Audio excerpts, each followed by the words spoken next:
नमस्कार, बहुत बहुत स्वागत है राजस्थान के हमारे इस खास बुलेटिन में। मैं हूं आपके साथ दिव्या सिंह। खबरों की शुरुआत करेंगे, लेकिन उससे पहले नजर इस वक्त की सुर्खियों पर। दिल्ली में राजस्थान के सीएम अशोक गहलोत ने की प्रेस वार्ता। ईडी पर साधा निशाना। देश के अंदर ईडी का ने मचवाया आतंक। कोटा में हड़ौती पत्रकार अधिवेशन और सम्मान समारोह का आयोजन। पत्रकार सुरक्षा कानून का उठाया गया मुद्दा। पत्रकारों और बच्चों को किया गया सम्मानित। कोटा में कांग्रेस नेता के बयान के खिलाफ बीजेपी हमलावर। प्रदेश महामंत्री ने कांग्रेस पर साधा निशाना। कहा, राष्ट्रपति को लेकर दिया गया बयान अशोभनीय। बालोतरा में पुराने अंडरपास पर भरा पानी। जिला चिकित्सालय में भी स्वास्थ्य का खतरा। नगर परिषद विभाग पर जनता के जीवन के साथ खिलवाड़ का लगाया आरोप। और कोटा के चंबल नदी में लापता हुए युवक का मिला शव। मछली पकड़ने गया था युवक। मामले की जांच में जुटी पुलिस।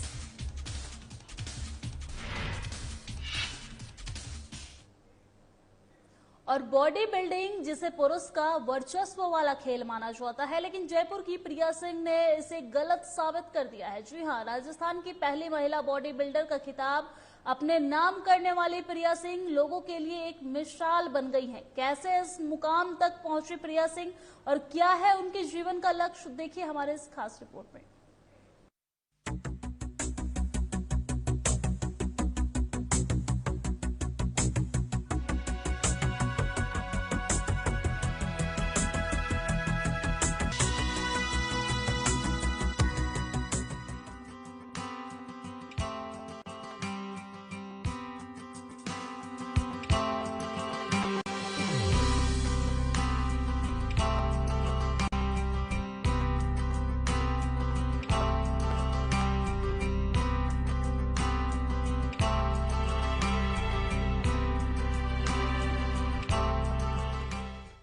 आमतौर पर बॉडी बिल्डिंग पुरुषों के वर्चस्व वाला खेल माना जाता है, लेकिन जयपुर की प्रिया सिंह ने इसे गलत साबित किया है और राजस्थान की पहली महिला बॉडी बिल्डर का खिताब अपने नाम कर सभी महिलाओं के लिए एक मिसाल बनी है।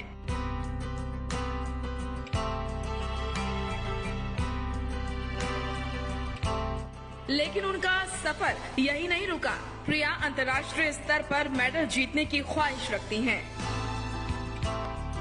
प्रिया सिंह कहती हैं कि मैंने अपना बचपन नहीं जिया है, लेकिन अगर आपकी बेटी है तो उसका बचपन मत छीनो।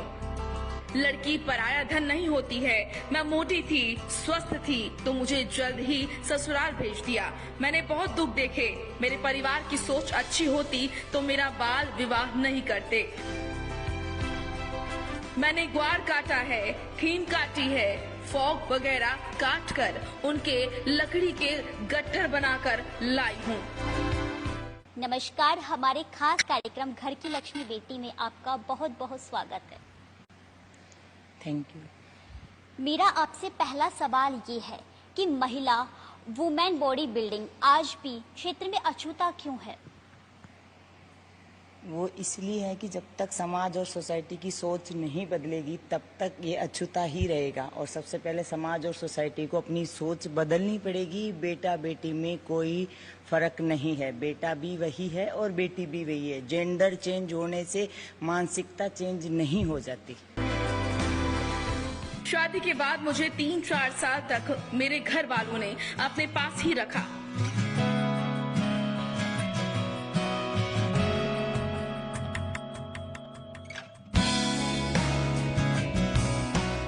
चैंपियन प्रिया सिंह पहले एक जिम इंस्ट्रक्टर थी, लेकिन जब उन्हें एक अंतर्राष्ट्रीय महिला बॉडी बिल्डिंग चैंपियनशिप में जाने का अवसर मिला तो उन्होंने देखा कि विदेशों में महिलाएं भी बॉडी बिल्डिंग का क्षेत्र अपना रही हैं और साल 2018 से उन्होंने इस क्षेत्र में आने की ठानी और महज 2 साल में ही उन्होंने राजस्थान की पहली महिला बॉडी बिल्डर होने का खिताब भी जीत लिया।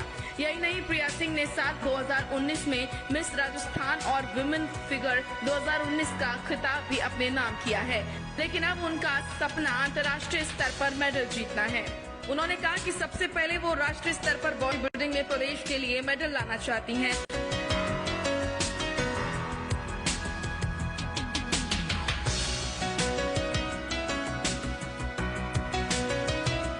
को लेकर वो तैयारी भी कर रही हैं।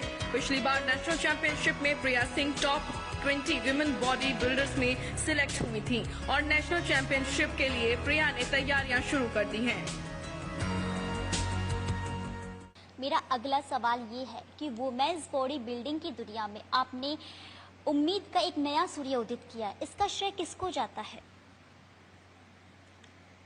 इसका श्रेय जाता है मेरी खुद की सोच को, क्योंकि मैं जिम ट्रेनर थी और जिम ट्रेनर होने के कारण मैं आर्थिक स्थिति तो ठीक नहीं थी। अगर कोई फीमेल जिम में जॉब करती है तो आप सोचो कि कोई तो मजबूरी रही होगी। शुरू से तो मैं स्पोर्ट्स पर्सन रही नहीं हूँ कि मैं मतलब जिम ही करना है मेरे को। और जब मैंने फर्स्ट टाइम इंटरव्यू दिया था तो मैंने यही बोला था कि सर मैं तो अंगूठा टेक हूँ, बाल विवाह सर्वाइवर हूँ। उसकी वजह से मैं 5 क्लास तक पढ़ी थी। उसके बाद मेरे 8 साल की एज में शादी हो गई। फिर उसके बाद में मैंने सारी स्टडी ओपन से की, छुप छुप के की। और कोटा ओपन यूनिवर्सिटी से मैंने बीए कर लिया था और उसकी वजह से मैं बहुत जगह अप्लाई कर चुकी थी जॉब के लिए भी, पर मुझे वो डॉक्यूमेंट्स देके कोई जॉब नहीं देता। उसकी वजह से किसी ने बोला कि तेरी पर्सनालिटी भी अच्छी है और मैं उस टाइम कबड्डी खेलती थी। मुझे कबड्डी का बहुत शौक था, तो कबड्डी खेलती मैं बहुत सारे प्राइज भी मैंने जीते हैं। उस वजह से मैं जिम में ट्राई करती मेरी जॉब लग गई। तो शुरू में मतलब बहुत जगह ट्राई किया तो कोई 5,000 दे रहा था, कोई 3,000 दे रहा था, कोई 6,000 दे रहा था। और फिर मेरे को ऐसा लगता था यार आप 8-9 घंटे खड़े हो और आपको 6,000 मिलेंगे और 6,000 में आप क्या करेंगे। ये सोच के भी मैंने बहुत ट्राई किया। फिर किसी ने बोला कि बड़े जिम में जाओ। मैंने कहा भाई बड़े जिम में जाने से वो मुझे क्यों जॉब देंगे जबकि मुझे जी था। तो सब मेरे को मजाक भी उड़ाते थे, किस गांव की गवार को रख लिया। मैं क्लाइंट भी मेरे मुंह पे बोलते थे मैनेजर को, किसको निकालो यार, ये क्या तुम गांव की उठा लाए, ये डब्बा है फालतू, तुम ब्रांड को खराब कर रहे हो। और सीरियसली मैं वो ब्रांड ही था तलवार। पर मैनेजर हेमंत टोंगड़िया, उनको मुझ पर बहुत ट्रस्ट था। उन्होंने कहा यार मौका तो देना चाहिए। वो सब मेंबरों को समझाते भी थे कि इसकी फर्स्ट जॉब है, अगर अपन शुरू से ऐसा करेंगे तो सीखेगी कैसे। आप ऐसा मत करिए, मैं 1 महीना देना चाहता हूँ। फिर भी मेंबर मेरे मुंह पे बोल जाते, ट्रेनर मेरी तरफ देख के हंसते, क्योंकि 95 kg में सोचो पेट तो बड़ा होता है। तो उस वजह से हंसते। और फिर मेरा हाथ टूट गया तो उनको मौका मिल गया कि भाई इसको नहीं चलने दिया कि मैं बाल विवाह सर्वाइवर हूँ। किसी को मैंने ये पता नहीं चलने दिया कि मैं इतनी क्लास स्कूल गई हूँ और इसके बाद मैंने ओपन से किया है। तो उसके बाद मुझे वो जैसे बोलते थे ना वो वैसे वैसे प्रिंट होता गया। जैसे राजस्थानी में कहावत है कि नई बहू आती है ना बिल्कुल क्लीन आती है, उस पर आप जैसा आप उसको पढ़ाओगे ना वो वैसा पढ़ेगी। आप अच्छे से रखोगे वो बहुत अच्छे से रहेगी और थोड़े दिनों बाद वो अपने से वो दिखाई। बेटी की तरह रखोगे तो एकदम बेटी की तरह प्यार करेगी। अगर बहू बना के रखोगे तो वैसे ही मुझे जो सिखाया गया था ना वो बिल्कुल एज इट इज। उन्होंने कहा ये पब्लिक पैलेस है, यहाँ प्रेजेंट आपको करना है, यहीं इज्जत बनती है, यहीं घटती है। अब आप खुद सोचना, यहाँ की बातें बाहर जाती है, बाहर से पूरे मार्केट में जाती है। तो मुझे ऐसा लगता था यार ये सही है, अपन को काम करना है, अपनी रिस्पेक्ट बचा के रखनी है, अपने को किसी को मुंह नहीं लगना।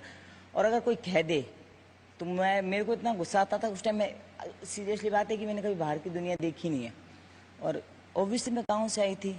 तो मुझे कोई कह देता ना, चाहे वो कितना ही मजाक में, तो मुझे तो ऐसा लगता कि उसने तो बस मेरे को क्या कह दिया, या तो मैं मर जाऊं या मैं अगले को मार दूं। बहुत मौके ऐसे भी आए, पर जिम वालों ने मुझे कभी बाहर नहीं निकाला। मेरा सच लेवल मायने रखता है। लड़की हिचकिचा जाती है, आप सोचो इतनी पब्लिक सामने। तो लड़कियों का जिनकी बॉडी नहीं उनका कॉन्फिडेंस देखने लायक था कि यार ये। और फिर जो पब्लिक का रिएक्शन था, यहाँ क्या होता है आप सोचो, लड़की अगर छोटा क्रॉप टॉप भी पहन लेगी, लड़के कमेंट करते हैं, सीटी बजाते हैं। और आप स्टेज पे देखो, एक लड़की अपने आप को प्रेजेंट कर रही है, बाइसेप दिखा रही है, शोल्डर दिखा रही है, लेग्स दिखा रही है, तो उन पब्लिक का गलत कमेंट नहीं है। ये बोलते हैं कि यार इसने मतलब ये देखो कितनी अच्छी पोजिंग करी है यार, इसकी बाइसेप देखो, शोल्डर देखो, इसके क्वाड्स देखो, हैमस्ट्रिंग देखो। और अगर इसी चीज को गलत वे में ले तो आप सोचो हैमस्ट्रिंग का मतलब थाई, क्वाड्स भी थाई, ग्लूट्स का मतलब आप उसको अदर भाषा में ले सकते हो। बट वहां कोई ऐसे अब्यूज भाषा का प्रयोग नहीं करा था। वो चीज मुझे अच्छी लगी। मुझे ऐसा लगा था यार ये लड़कियां आ गई, अब तो भाई क्या क्या बोलने को मिलेगा। बट ऐसा सुनने को नहीं मिला। वो चीज मुझे अच्छी लगी। जैसे ही फर्स्ट सेकंड थर्ड टाइटल लगे जैसे लड़कियां आई, तो उन्हीं लड़कियों में के साथ लड़के फोटो खिंचा रहे। सोच गलत होती तो आज ये बॉडी बिल्डर लड़कियां नहीं होती, और बॉडी बिल्डर लड़कियां नहीं होती तो फिर हम जैसी बेटियां आगे नहीं आती। कि आप वहाँ की जो लड़कियां हैं उनको देखकर इंस्पायर हुए, आपको लगा इंस्पायर उनको देख के भी। और जो मेरे साथ के ट्रेनर है, अगर वो मुझे ये बार बार मोबाइल में पिक नहीं दिखाते या बोलते नहीं तो मैं क्यों करती। मेंटलिटी तो साथ वालों ने चेंज की है ना, तो उस वजह से उन्होंने दिखाया, मैंने सोच लिया अब बॉडी बिल्डिंग करनी। मिला था भीलवाड़ा में, राजस्थान की पहली महिला बॉडी बिल्डर। वो इसलिए मिला कि वो चेन्नई के लिए सिलेक्शन हो रहे थे मिस इंडिया के लिए, और बहुत सारे लड़के जा रहे थे। आज तक कोई लड़की गई नहीं, और मैं ही पहली लड़की थी जो मतलब मिस इंडिया खेलने गई थी लड़कों के साथ में। 12 लड़कों में मैं अकेली गई थी। तब जाके मतलब वहाँ पे अदरवाइज सब स्टेट की लड़कियां आ रही थी, तो मैं सबसे पहले मैं आगे आगे खड़ी थी। तब उन्होंने मेरे को बोला था कि बेटा आप गलत जगह खड़े हो। मेरे को जैसे लाइनअप हो जाते हैं ना, जैसे अलग अलग, आपने देखा होगा ग्राउंड में जब अलग अलग, तो राजस्थान के 15 लड़के खड़े थे, उसमें सबसे आगे मैं खड़ी थी। तो मेरे को हाथ पकड़ के ऐसे बाहर निकाल दिया कि बेटा आप गलत लाइन में आ गए हो। मैंने कहा नहीं, मैं सही लाइन में हूँ, राजस्थान लिखा हुआ। मैंने ऐसे दिखाया, अपना आई कार्ड पहनाते हैं इतना बड़ा। मैंने कहा देखो राजस्थान। तो वो भाग के वहाँ गए और उनसे पूछा कि यार राजस्थान से लड़की आई है। मेरे सारे डॉक्यूमेंट चेक हुए कि मैं हूँ कि नहीं हूँ, मतलब पैन कार्ड, आधार कार्ड, सब कुछ। फिर उनको विश्वास नहीं था कि राजस्थान से भी कोई बॉडी बिल्डिंग हो सकता है। हाँ, ऐसे हुआ। और फिर उसके बाद जब मुझे रूम मिलता है, अदर मध्य प्रदेश की लड़की के साथ में मिला था मेरे को, और एक थी पुणे की। राजस्थान के लोगों के साथ भद्र व्यवहार होता है बॉडी बिल्डिंग में, और ये सच्चाई है। मैं अभी जस्ट ये मैं फील करके आई हूँ। अभी हुआ था प्री, वहाँ के लिए सिलेक्शन हुआ था एशिया के लिए, और मैं राजस्थान से, मैं पिछले 5 साल से मैं अकेली जा रही हूँ, और अभी भी मैं गई ट्रायल के लिए। तो अभी भी उन लोगों ने हम लोगों को इम्पोर्टेंट नहीं दी। तो होता है ऐसा। और देखो, स्पोर्ट्स पर्सन होता है, उसकी कोई डेफिनेशन नहीं होती, उसकी कोई जात बिरादरी नहीं होती। वही मेहनत अदर पर्सन करते हैं, वही स्पोर्ट्स पर्सन करते हैं। तो जो ये लोगों ने मेंटेलिटी बना रखी है ना, ये बॉडी बिल्डर है, और ये क्रिकेटर है, ये रनर है, ये साइकिलर है, तो लोगों को मैं यही कहना चाहूंगी, इन सबको आप अलग रखो और एक बॉडी बिल्डर को अलग रखो। बॉडी बिल्डर कितनी मेहनत करता है पता है आपको? वो 365 दिन डाइट पे रहता है, और उसके बावजूद जब वो प्रेप पे आता है तो वो बॉयल खाता है। उसके बाद आप ये सोचिए, 15 दिन सॉल्ट बंद कर देता है।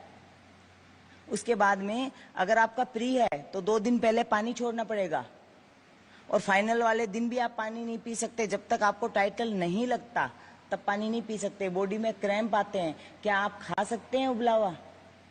आप कर सकते हैं 6 से 7 घंटे वर्कआउट? नहीं कर सकते ना। तो बॉडी बिल्डर से पूछो, सबसे महंगा गेम है ये, और सबसे मेहनती है। बिना मेहनत के बॉडी नहीं बनती। लोग कहते हैं, बहुत लोग कहते हैं कि अरे ये इसने तो डब्बे खा के बॉडी बनाई है। अरे डब्बे खाने से बॉडी बनती है तो फिर डब्बे खा के आप लोग सो जाओ। वो बहुत टेस्टी भी होते हैं।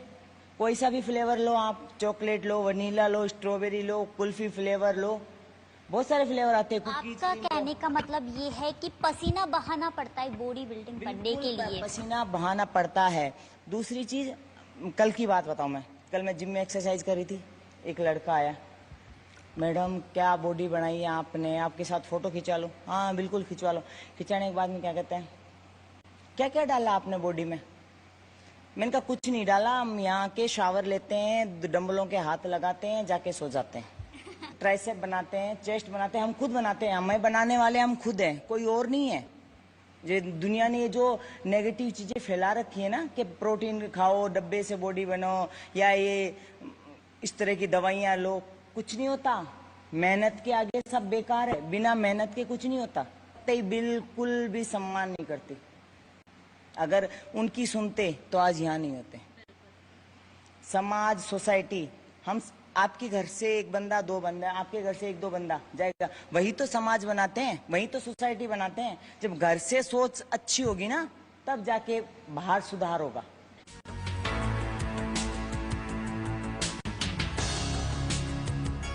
चैंपियन प्रिया ने बताया कि राजस्थान में आज भी कई स्थानों पर पर्दा प्रथा चल रही है, तो ऐसे में घूंघट से निकलकर बॉडी बिल्डिंग के मंच पर चढ़ना एक महिला के लिए काफी मुश्किल सफर होता है, लेकिन अगर तय कर लिया जाए तो कोई भी मुकाम हासिल किया जा सकता है।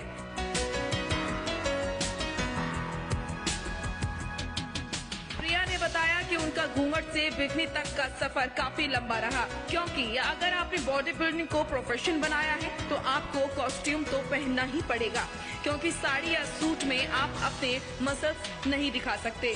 उन्होंने ये भी कहा कि इस तरह के कॉस्ट्यूम सिर्फ आपको कुछ मिनट के लिए ही पहनने होते हैं। अपने इस प्रोफेशन के चलते ही प्रिया सिंह को महिलाओं से जुड़े कई अवार्ड भी मिल चुके हैं। हर दिन महिलाओं के प्रति क्राइम लगातार बढ़ रहे हैं। ऐसे में प्रिया सिंह का कहना है कि अगर महिला आत्मनिर्भर बने तो वो क्राइम रोक सकती है। उन्होंने कहा कि अगर पुरुषों के हाथ में महिलाओं के प्रति क्राइम रोकना संभव होता तो रुक चुका होता, लेकिन अब महिलाओं को ही आत्मनिर्भर बनना होगा और अपने विरुद्ध हो रहे अत्याचारों को रोकना होगा। प्रिया सिंह ने बताया कि एक बार जिम में गई तो पहले ही दिन मेरा हाथ टूट गया, तो सब लड़कों के बीच में एक लड़की होने के नाते मेरा बहुत मजाक उड़ाया गया, लेकिन मैंने हार नहीं मानी और आज मैं इस मुकाम पर हूँ।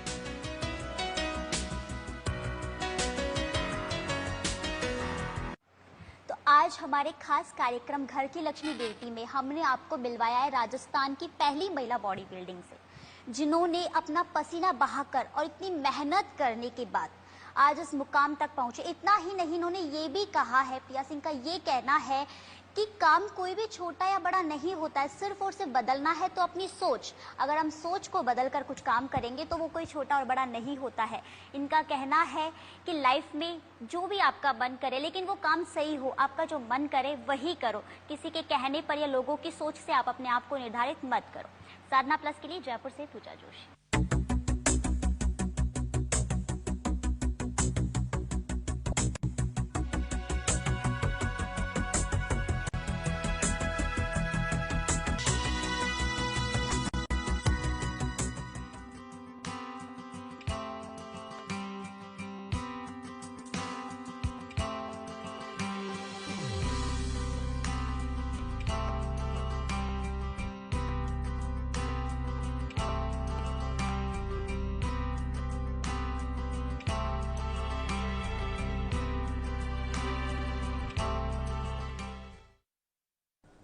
और चलिए खबरों में आगे बढ़ते हैं। राष्ट्रपति के खिलाफ बयान के बाद बीजेपी हमलावर हो गई है। आपको बता दें कि कोटा बीजेपी के प्रदेश महामंत्री और रामगंज मंडी विधायक मदन दिलावर ने वीडियो बयान जारी किया है। दिलावर ने कहा है कि कांग्रेस देश के दुश्मन की पार्टी है, ये हिंदुस्तान की पार्टी नहीं पाकिस्तान की पार्टी है। देश के जितने भी मवाली गैंगस्टर उनकी पार्टी में है। दिलावर ने कहा है कि प्रतिपक्ष के नेता अधीर रंजन चौधरी का राष्ट्रपति को लेकर दिया गया बयान अशोभनीय और अमर्यादित है। किसी भी सभ्य समाज के व्यक्ति के लिए यह अच्छा नहीं है। ऐसी भाषा का प्रयोग देश के दुश्मन ही कर सकता है। यह बहुत ही निकृष्ट शब्दों का उपयोग है, इसको कभी माफ नहीं किया जाएगा। कांग्रेस में थोड़ी भी समझ है और राष्ट्रपति के प्रति सम्मान है तो सार्वजनिक रूप से राष्ट्र के सभी बड़े नेता माफी मांगते हुए अधीर रंजन चौधरी सहित जितने सांसद कार्यकर्ता वहां बैठे हुए थे उनको पार्टी से निष्कासित करें। प्रतिपक्ष के नेता श्रीमान अधीर रंजन चौधरी जी ने दिल्ली में धरना देते समय अपने टीवी इंटरव्यू में जो कहा है वो अशोभनीय ही नहीं अमर्यादित भी है। किसी भी सभ्य समाज के व्यक्ति के लिए ये अच्छा नहीं है। इसे ऐसी भाषा का प्रयोग देश का दुश्मन, आतंकवादी, राष्ट्रद्रोही कर सकता है। उन शब्दों को आपके सामने मैं कहूंगा तो आप सुन करके दंग रह जाएंगे, आपको भी शर्म आने लगेगी। महामहिम राष्ट्रपति महोदया जो द्रौपदी मुर्मू जी हैं, जो अभी अभी निर्वाचित हुए हैं, उनके लिए संकेत करते हुए अधीर रंजन चौधरी जी ने कहा है, पहले तो राष्ट्रपति शब्द का उपयोग किया, फिर कहते नहीं राष्ट्रपत्नी, फिर कहा राष्ट्रपत्नी। ये राष्ट्रपत्नी जब सबकी राष्ट्रपत्नी है तो हमारी यानी उनकी राष्ट्रपत्नी क्यों नहीं हो सकती? यानी पूरे देश की राष्ट्रपत्नी है वो हमारी भी और मेरी भी राष्ट्रपत्नी होगी, ऐसा कहना है अधीर रंजन चौधरी जी का। और ब्रज क्षेत्र के पर्वतों की रक्षा और खनन कार्य बंद कराने को लेकर संत विजयदास महाराज ने अपना बलिदान दे दिया है, जिसकी शुक्रवार को अस्थित कलश यात्रा बरसाना से शुरू होकर सुनहरा कामा होते हुए पसोपा के लिए रवाना हुई है, जहां पुलिस प्रशासन की तरफ से चाक चौबंद व्यवस्था रखी गई है। यात्रा के दौरान कस्बा में लोगों द्वारा जगह जगह पुष्प वर्षा भी की गई है। साथ ही विजयदास बाबा महाराज अमर रहे के जयकारों से पूरा कस्बा गुंजयमान हो गया है। यात्रा के दौरान जिला पुलिस अधीक्षक श्याम सिंह सहित अन्य लोग यात्रा के साथ चल रहे थे।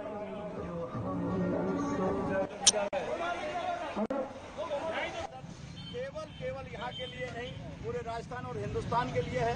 ये अंतर्राष्ट्रीय स्तर की शहादत देने का काम किया है, जिसके लिए ब्रजवासी और क्षेत्र के और विश्व के जो ब्रज प्रेमी लोग करोड़ों जो यहाँ पर आते हैं, इन सबका ये आस्था का केंद्र है कृष्ण क्रीड़ा स्थली।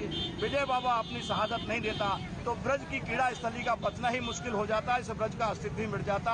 आज इस समय पर कस्बे के लोगों ने, स्थानीय लोगों ने और संत महात्माओं ने जिस तरीके से अपना सहयोग प्रदान किया है, उसके लिए हम अपना बहुत बहुत आभार। आपने कहा मशक्कत करनी पड़ी, किस तरीके की मशक्कत इसलिए करनी पड़ी कि पूरा कस्बा श्रद्धांजलि देना चाहता था और उनको ठीक इस तरीके से निकाल के ले जाना चाहते थे, किसी मतलब अनजान व्यक्तित्व की बॉडी को जिस तरीके से लेके जाते हैं। लेकिन उस मशक्कत के लिए जनभावना के आगे सरकार को, शासन को, प्रशासन को झुकना पड़ा और पूर्ण रूपेण शासन, प्रशासन और जितने भी राजनीतिक दल हैं, बाबा की शहादत देने की मजबूरी सबने पैदा की है, क्योंकि सब लोगों ने परहेज रखा था। और सवाई माधोपुर जिले के चौथ का बरवाड़ा कस्बे में आज धाकड़ समाज के लोगों ने लक्ष्मीनाथ जी महाराज के मंदिर में 7 दिवसीय श्रीमद् भागवत कथा का आयोजन किया है। आपको बता दें कि जिसमें आज शिव मंदिर मार्ग से कलश यात्रा शुरू होकर मुख्य मार्ग से धाकड़ समाज के मंदिर श्री लक्ष्मीनाथ जी महाराज की यहां समाप्त हुई है।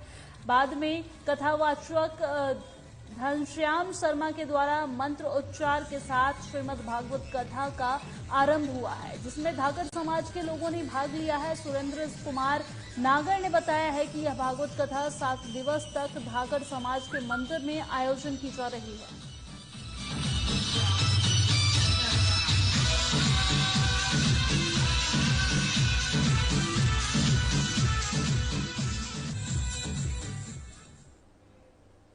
और खबर हनुमानगढ़ से है, जहां जिले के राजकीय नेहरू मेमोरियल कॉलेज में आज भूगोल विषय और बोटनी में एमएससी की स्वीकृति अस्थायी तौर पर आज स्वीकृत हुई है। आपको बता दें कि इन विषयों की मांगों को लेकर एसएफआई छात्र संगठन काफी समय से महाविद्यालय के आगे भूख हड़ताल पर बैठा था। महाविद्यालय के छात्रों का कहना है कि इन मांगों को लेकर काफी बार छात्र संगठन ने भूख हड़ताल, धरना प्रदर्शन किए, तब जाकर संघर्ष की आज जीत हुई है।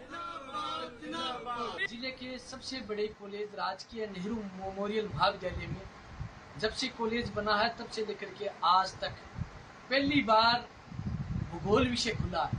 आज हमारे छात्र संगठन सफाई की संघर्ष की जीत हुई है। आज संघर्ष जीता है हमने।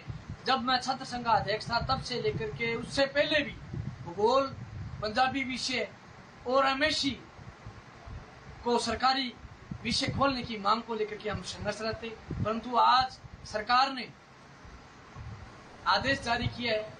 आज भूगोल विषय। और कोटा के निजी अस्पताल में एक कर्मचारी की मौत हुई है। आपको बता दें कि मृतक सुबह सीएफसीएल में कार्य करने गया था, लेकिन अचानक वहां उसकी तबीयत बिगड़ गई है। उसके बाद स्थानीयगण तुरंत कोटा अस्पताल लेकर पहुंचे, लेकिन जब तक उसकी मौत हो चुकी थी। बाद में मृतक शिव प्रसाद बंसल मृतक का नाम बताया जा रहा है और मृतक सीएफसीएल का कार्मिक था। करीब इतना मिली थी सीएफसीएल से कि शिव प्रसाद बंसल जो गड़ेपान के अंदर काम करते हैं, स्टोर ब्रांच के अंदर, वो सुबह 9 बजे करीब ऑफिस आए होंगे तो अचानक उनकी तबीयत खराब होगी। तबीयत खराब होते उन्हें फर्स्ट एड के लिए सीएफसीएल डिस्पेंसरी लाए, वहाँ उनकी तबीयत में सुधार नहीं हुआ, वॉमिटिंग वगैरह होगी, तो फिर उनको सुधा में लेके आए तो उनकी वहाँ डेथ होगी। और बंसल साहब के जो पुत्र है उनकी तरफ से रिपोर्ट।